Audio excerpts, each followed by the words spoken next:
Our next guests come from Northwood Middle School, all the way from Wakarusa, Indiana. By the way, that's like 2 hours away from here. They co-teach a 7th grade humanities block that's 3 hours long. They developed this together, and they've been doing it over the last few years. And the reason they did this was to build really immersive learning experiences for their students. And they've done such an amazing job.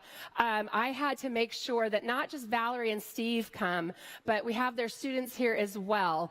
And they're going to talk to you about some really amazing projects they've been doing that allow their students not just to learn, but to shine. So with no further ado, I would like to bring out Valerie and Steve.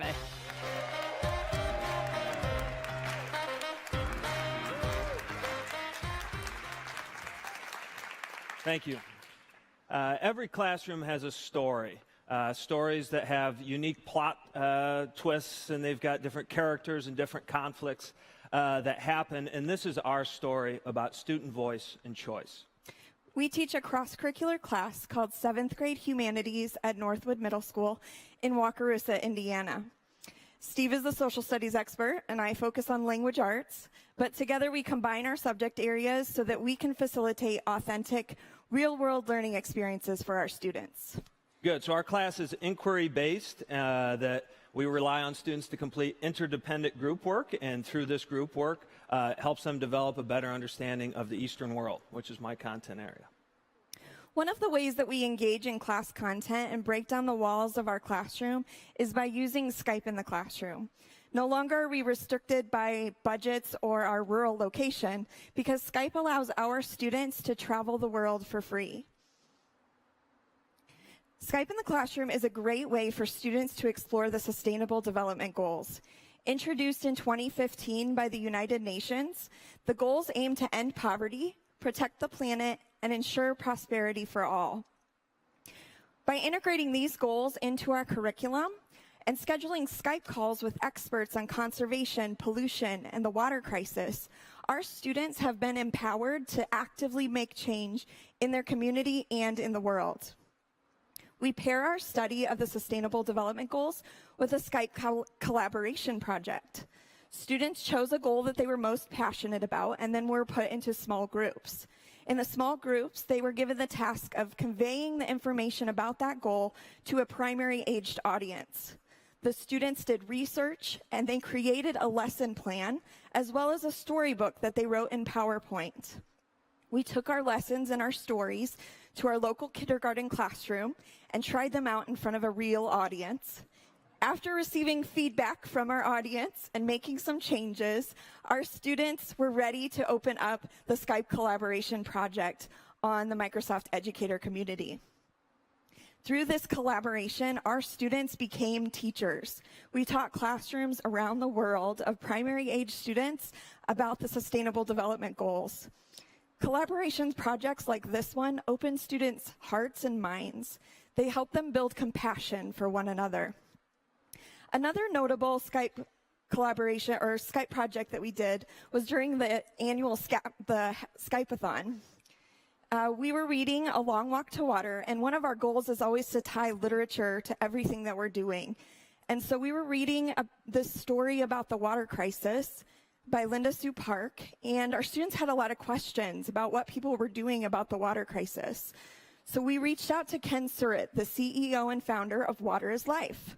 Water is Life is an organization that created and distributes filtration straws to villages throughout the world that don't have access to clean water. While the straws are a temporary solution, the organization also goes in to dig wells for these communities and build some infrastructure.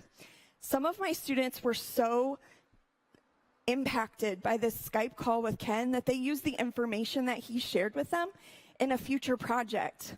We assign TED Talks to our students, and they chose to do their TED Talk over the water crisis and used all the information Ken had given them so that they could infuse their spoken word piece with as much realistic information as possible. So the students performed it for class, but that wasn't it. They weren't done. So they took their piece, their spoken word assignment that they did, and performed it at a community event. They passed a basket at the very end and collected $600 for Water is Life.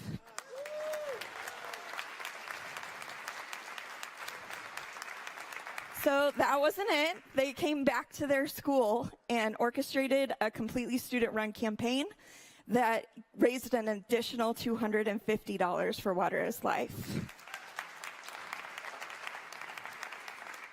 That whole campaign started with a single Skype call that inspired our students so much that they wanted to make a difference and make an impact on the world.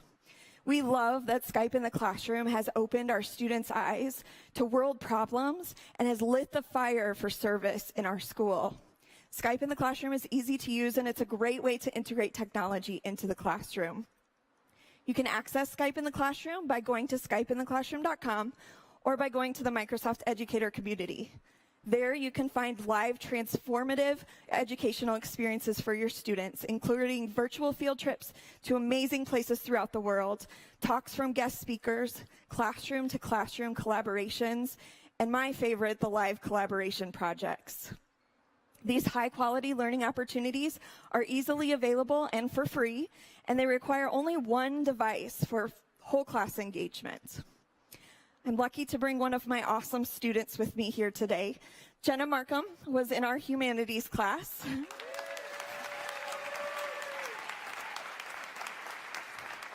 And Jenna has been inspired and empowered by Skype in the Classroom connections and has channeled her passion for making a difference in the world by creating a completely student-run club that based on service at our middle school. Hi, I'm Jenna. I'm going into 9th grade at Northwood High School this year, and I'm also a former humanities student. In humanities, we use Skype as a way to experience the world from our place in a classroom. We were able to Skype places such as a classroom in Malaysia, a turtle conservation, a sloth sanctuary, the Water is Life organization, Mud Love, and an Olympic rower. It was really fun, and I enjoyed learning about real problems that people around the world face and how I can help. At the beginning of last school year, I approached Mrs. Anglemyer along with two of my friends, Annika Bennett and Gabby Vincent. We wanted to help and make a difference in the world. We were able to start the Service Club. It consisted of the three of us as leaders, along with 17 other 7th graders. Our biggest obstacle with running this club was the fact that we as leaders were in a different grade than the other members. This meant that we only had 1 hour each month to meet with them to discuss things. OneNote made it possible to run this club. Each week, we could put things in for them to do towards our next campaign. Here's an example of how we use OneNote. This was our meeting on October 19th for our first campaign. We would put things in a couple days before their meeting, and we could also add videos. These are just things we put in, and here's a sign-up we had, so they could just type in right there, and we didn't have to send emails or mess with any of that. We were able to complete 3 campaigns this school year. The first was We Scare Hunger. On Halloween, and we split up and went to different towns. Instead of asking for candy, we asked for canned food items. We were able to get 1,252 canned items for the Family Christian Development Center, a local food bank.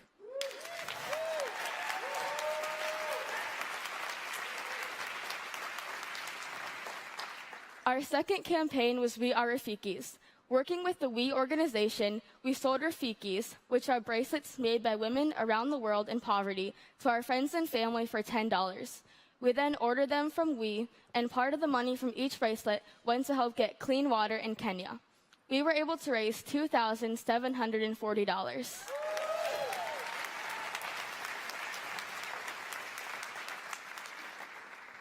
Our final campaign was We Read. We held a book drive at our school and raised 600 books for local Boys and Girls Club. We also promoted reading at our school and had a 30-minute drop everything and read time.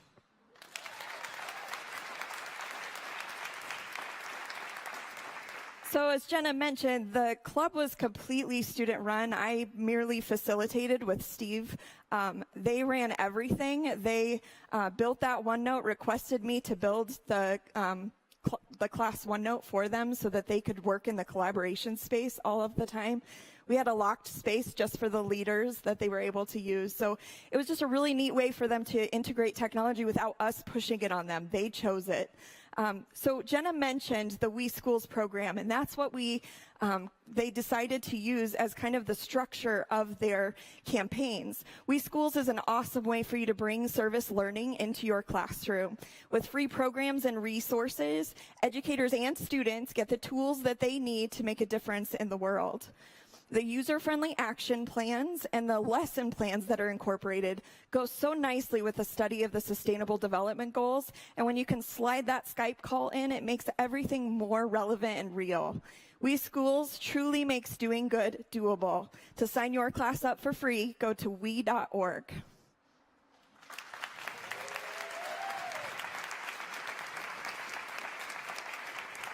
So Steve is going to come out, and we didn't stop our study of the Sustainable Development Goals. It continued throughout the whole year, and from my literature lens and his social studies lens, it just grew into this huge unit and module that we are excited to share with you today. Yeah, thanks, Val. Wii Schools, just to kind of piggyback off that, it really allows your students to transform kind of the lives for other people. So I would encourage you to check it out. Watching the impact that it had on our kids as they were able to go and actually participate in service learning was really valuable, I think, for us as educators for this year. So as Val and Jenna had gone through, Skype and OneNote are great ways to organize information, to collaborate with people, and then to connect with people who can both inspire and inform you. And just as students need inspiration, teachers also need inspiration.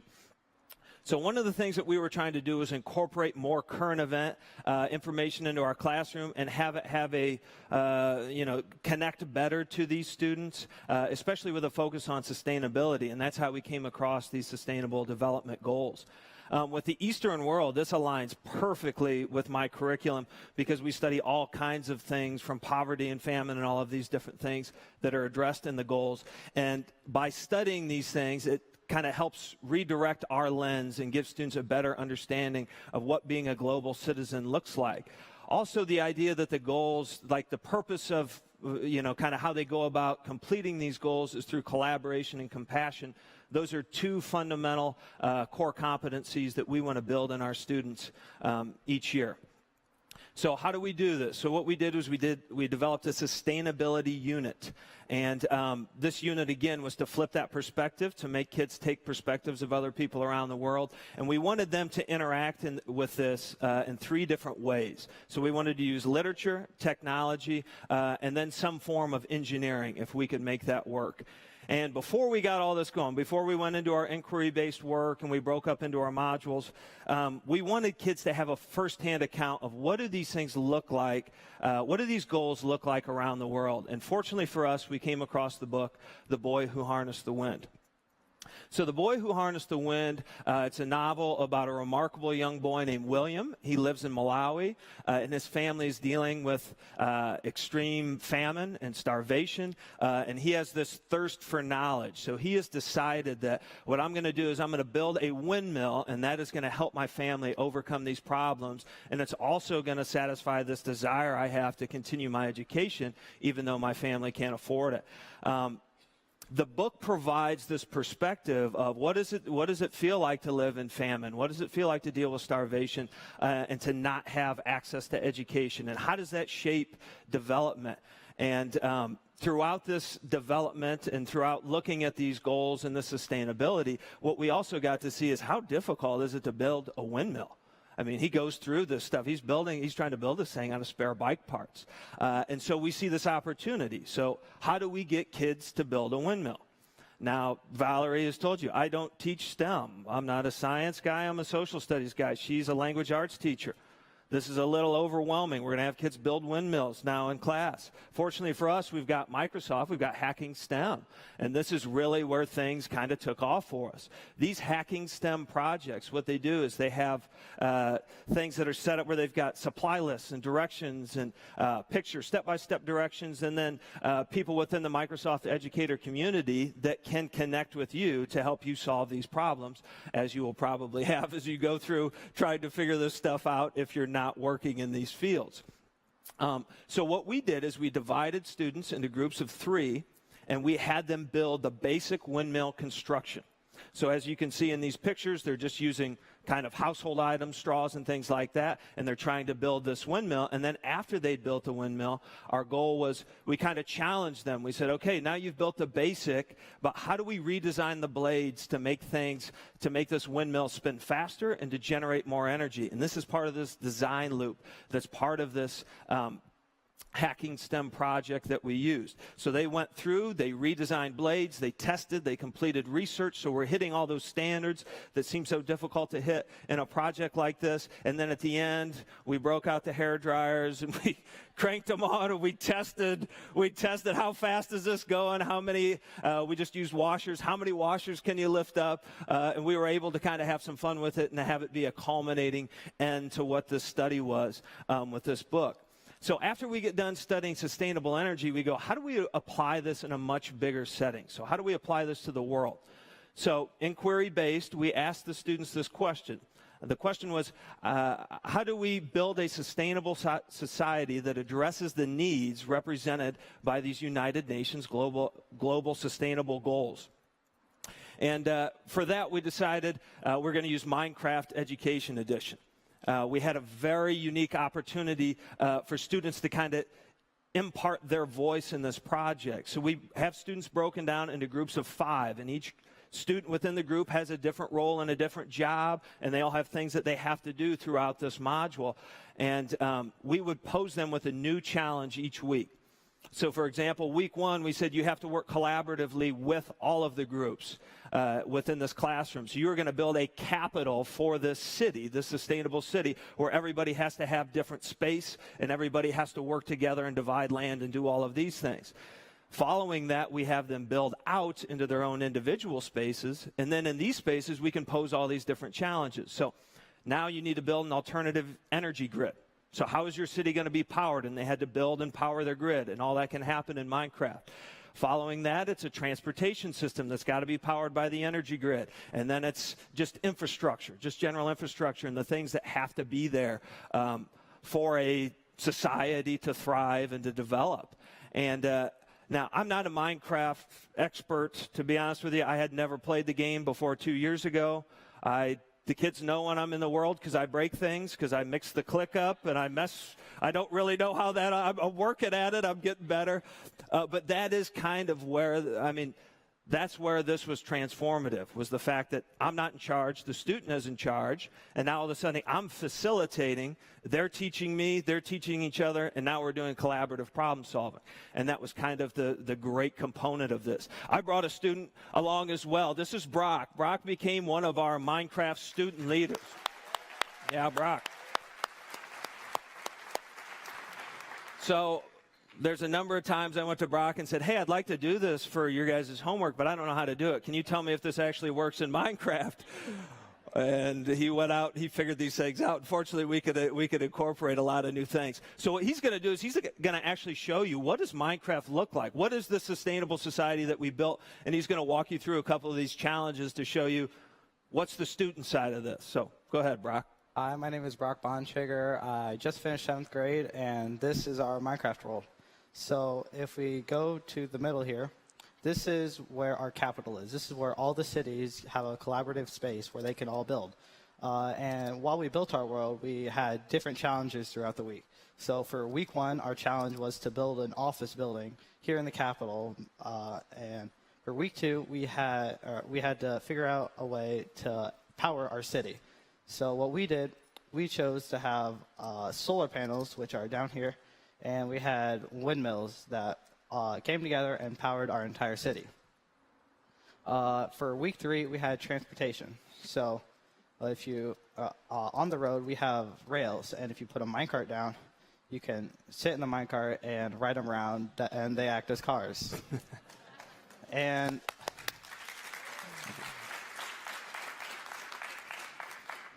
if you walk up here, and let's say you want to go to the Capitol, you can come up here, and this is our train station. We put another minecart down and click the button, and this acts as a train system to get to the Capitol and get back. Minecraft allowed me to become a more active leader because I was able to help when we ran into an obstacle. Our teachers didn't know a lot about Minecraft, so we as students needed to figure things out. I have a little Minecraft experience before this class, so I was able to help others when they needed it. Visual concept of Minecraft helped me understand the sustainable goals and what a city needs to be great. Thank you very much, Brock. So, now you've seen how do you get started. So to get started with Minecraft, the Education Edition, you visit education.minecraft.edu. They have all kinds of lessons. They've got starter worlds. They've got all of this stuff already there for you. There's lesson plans. So all of these things are available to you. I was walking around ISTE, and I saw a chemistry demonstration. In Minecraft, now all of a sudden you are breaking down things into elements, and you can see protons, neutrons, and then you can reconstruct these things and actually make new Minecraft items that are not available in the inventory. The bars, you know what I mean, at the bottom of the screen. So, thank you. So, starting with, go ahead.